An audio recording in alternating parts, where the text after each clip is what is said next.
Deafrowe with Deafrowe Closed Caption, and I'm back again with another review.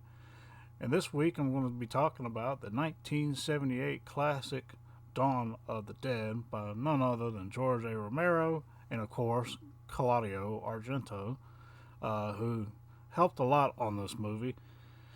And actually, there is, I want to say, three different versions of this movie.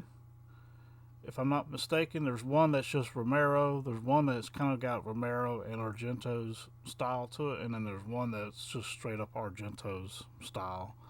And one of the biggest differences, the soundtrack that they use being the Goblin soundtrack for Argento, and then this weird soundtrack that Romero uses, which the one I'm watching today for this review is going to be the straight up Romero one because I can tell the music is not is not the Goblins in this one. So even though you can't hear it, I'm just letting you know that's what I'm watching.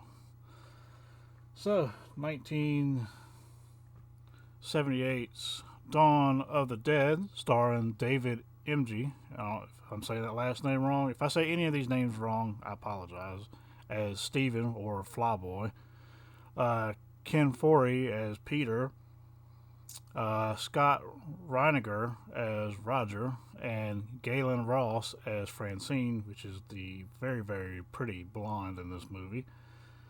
Those are your four main characters. You do see some of the scientists and TV commentators later on in the movie. You know, especially the Richard France being the scientist that has the eye patch, and the Howard Smith as the TV commentator.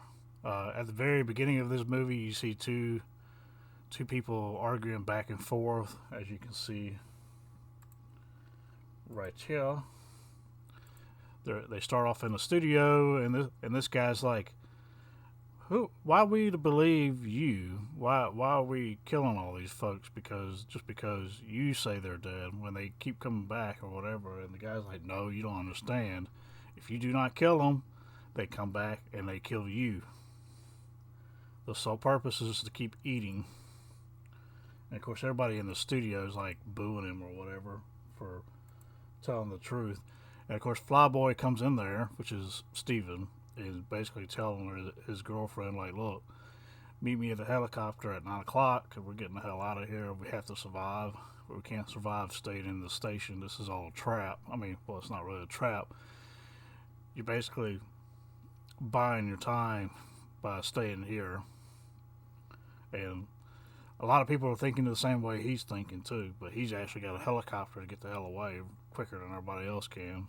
Or at least with the path of least resistance would be in a helicopter in the sky.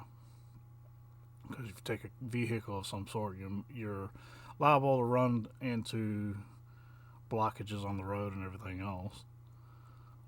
So yeah, he's like, "Hey, we're going to get out of here at 9 o'clock. Meet me at the rooftop." And she does, because one of the camera operators like, "Yeah, the state's taking over the station about 12 o'clock anyway. What's the point in staying here?" So she does meet him.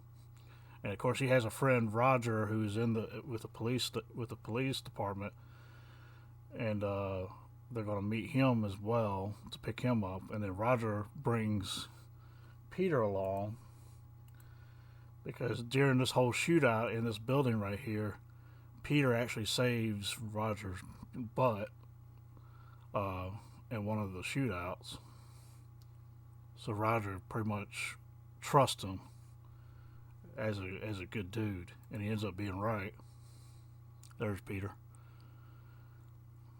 He is one of the few characters in this movie that you kind of look to for like guidance, because throughout this whole movie, he's like, he has all the good ideas and all the right, like, but the problem is you have somebody like Roger who just doesn't mentally, he starts to break down, let's put it that way, later on.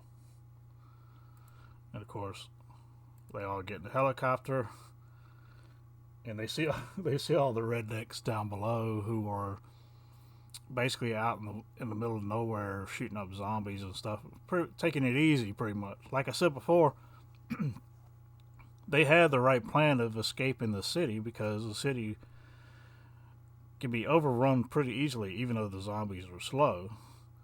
But once you have 10 of those slow zombies right up on you in a small little building, you're done for. Where if you got 10 zombies in the middle of an open field, you have several options to handle that.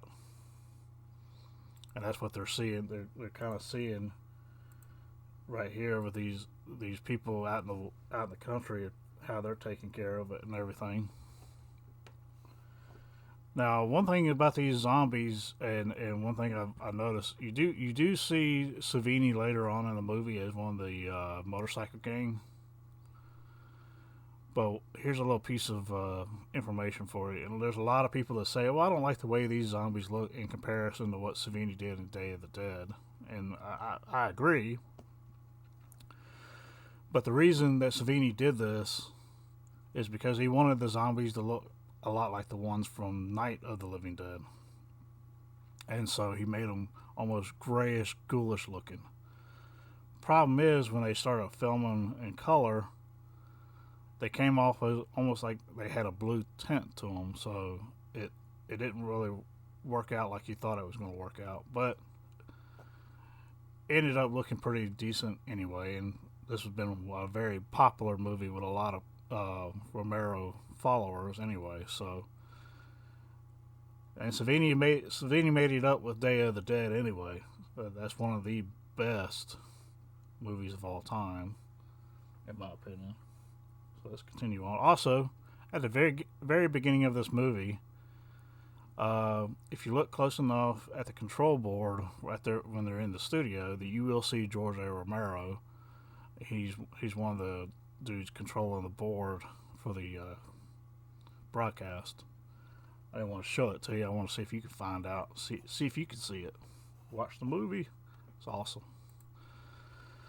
So they got to stop off and try to put some more fuel in the helicopter because it's running out. And they stop off at one of these old airports. And I can relate to this. I live close to some of these airports, and they are very tiny, and they're out in the middle of nowhere. So I don't understand why there's so many people in this area to begin with, unless these people were trying to escape too, and they got left behind because they were bit or whatever, and then they finally succumbed and became a zombie. And of course, he goes into the station over there, and he ends up finding like 2 kid zombies and having to shoot those. So let's go back just a little bit.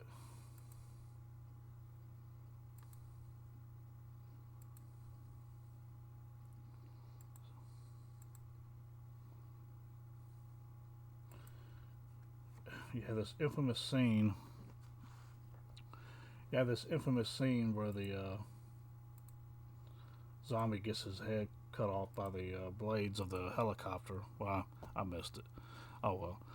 Anyway, they finally land onto a nearby mall, and they decide, hey, this is a good place to hunker down for a little while because, hey, this mall has food and all kinds of gear that we could use, and B, if we can cut off the zombies from coming into the mall, then we have pretty much free reign over the whole entire mall. So they proceed to get the stuff they need first, like a TV and things, so they can make sure they don't miss any broadcasts of what's going on outside.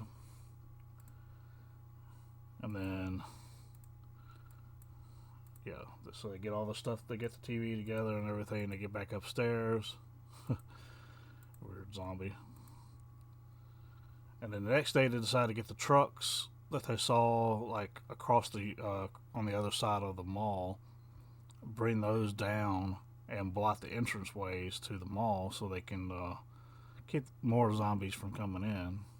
It's kind of hard to fight off the zombies that are in the mall when there's more coming in constantly. So they're trying to cut them off using the trucks. And this is one of my favorite scenes, but it's one of the scenes I hate the most is when old dude gets Roger, and this part right here is when it happens, when he's trying to get something out of the truck that he forgot, drops on the ground, tries to get back up in the truck, gets bit on the arm and the leg, and so yeah, he bandages himself up. He's like, we got to finish this. You can't afford to lose me just yet, so let's keep going.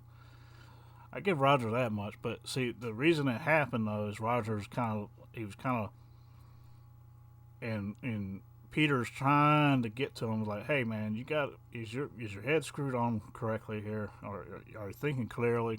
He's hooping and hollering, and making all kinds of noises when they're doing this job,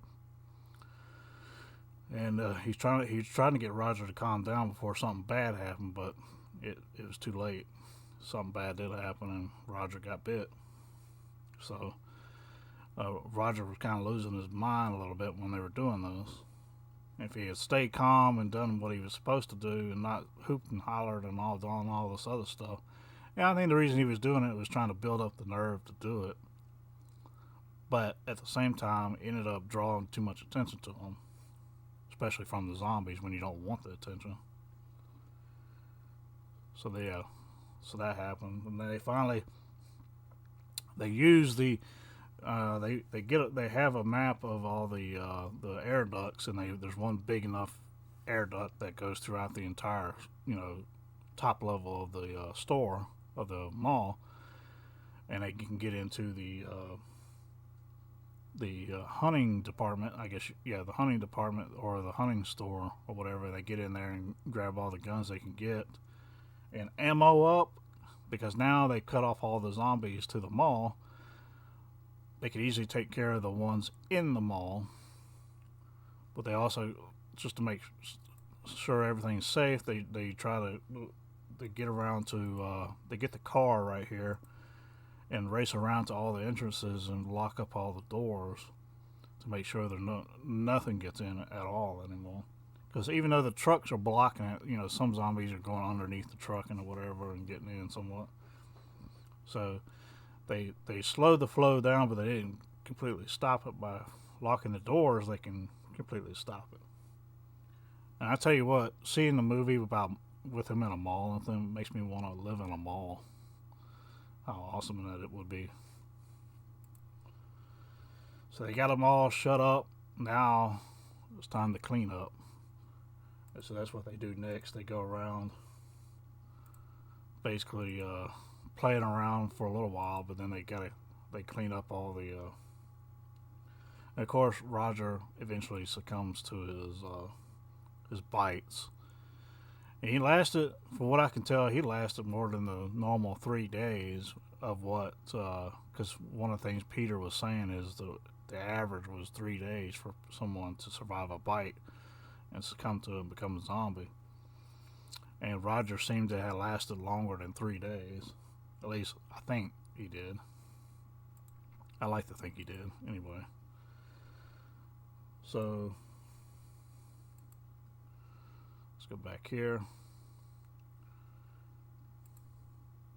Yeah, Peter waits until he turns into a zombie and then shoots him, and then, they basically are just going through life in the mall, and it's starting to eat at them a little bit because the boyfriend girlfriend, two are starting to bicker back and forth, even though she's pregnant and all this other stuff, So one of the things that's discussed very early on when they land in the mall, she didn't really want to stay in the mall, but she said, I will stay in this mall under one condition: you teach me how to fly that helicopter, so you're not the only one that knows how to fly it. And Peter, being the one with all the words of wisdom, he's like, that's not a bad idea. That's kind of, he's like, if something does happen to you, you get bit or whatever, that means you have 3 days to fly that helicopter, and then you're no good, if that. So if somebody else knows how to fly the helicopter like her, so she ends up becoming, and it ends up working out in their favor that way, because enter Salvini and his, roving gang of bikers. They decide, hey, we want that mall.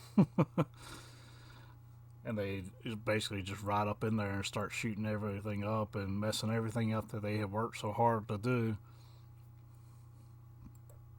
And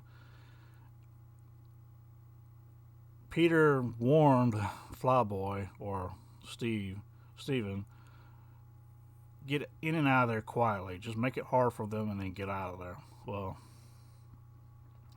Steven messed up, or Flyboy messed up and started shooting at him and, causing all kinds of ruckus and stuff towards his direction. And it kind of messed up their plans. If he just listened to Peter, Flyboy probably would have survived this whole ordeal, to be honest with you. It seems like Peter's the only one that is clearly thinking throughout this whole movie, in my opinion. And Peter's the only one that's like, hey, we got to do this, this, and this. Don't do this. But it seems like every time somebody does what he tells them not to do, they either get bit or they get killed. So it's like Peter, he's at the top of his game in this movie, and everybody else is just kind of lagging behind. So yeah, this is where old dude gets shot. Flyboy gets shot, and he's trying to escape out of there, and he can't escape, and these zombies pretty much come in the elevator and take him down. And Peter can't save him, so he's like beating his head against the wall, like, damn it. If you just listen to him, if you just listen to me, I know exactly what the character's thinking in this shot right here. If you just listen to me, you wouldn't have died. But he didn't listen. So yeah, old Flyboy. But the problem with Flyboy becoming a zombie, though, is he remembers the path to the stairway to get into that room that they have walled off, and so that's immediately where he goes, to that wall that they made to make it look like there's no door there, and there obviously is, and that's why he's sitting there waiting on him to come up the stairs to see if he gets through. And Peter, at this point, he's like, man, I don't want to do this anymore. I've lost two of my best buddies, because they have spent all this time together at the mall and building up this fortress or whatever. He become good friends with Roger and Flyboy, and now he's pissed off that both of them are dead and it's just leaving him and the pregnant woman. And he's like, man, I don't know if I want to keep doing this. And he decides at this moment that he just wants to go in there, in that room by himself, let the woman do what she wants to do, get on that helicopter and fly away or whatever. And at this point, he just wants to go in there, commit suicide, and let the zombies have at it, basically. And then, of course, he decides against that, because he's in this room off to the side where the ladder is. And she's like, I don't really want to leave him back there. And finally, he changes his mind and comes hauling ass out of that mall. Yeah, he changes his mind right here and comes hauling ass out of, goes up the ladder and off to the right. And then, so the next scene is when he, fighting zombies on the rooftop, and he finally makes it, basically because something changed his mind while he was standing there looking at these zombies coming through the door. And he's decided he wanted to live. And that's the end. The pregnant blonde hottie and Peter decide to get in a helicopter and fly off. Now, I would love to see a sequel to this and see where they ended up. That'd be awesome. But they kind of just leave it off after this. And as one of the famous lines in here, this is, and it's one of the most famous lines, and it's Peter's line, is something my granddad used to tell us. Macumba, Voodoo. Granddad was a priest in Trinidad. Used to tell us, when there's no more room in hell, the dead will walk the earth. Awesome. And that's, my friends, is the end of my review. Now, you'll see my star score out of 5 in the description below. If you want to see how many stars I give this out of 5. And I believe that's it. Now I'll catch you out on the edge of another review. That is Deafrowe out.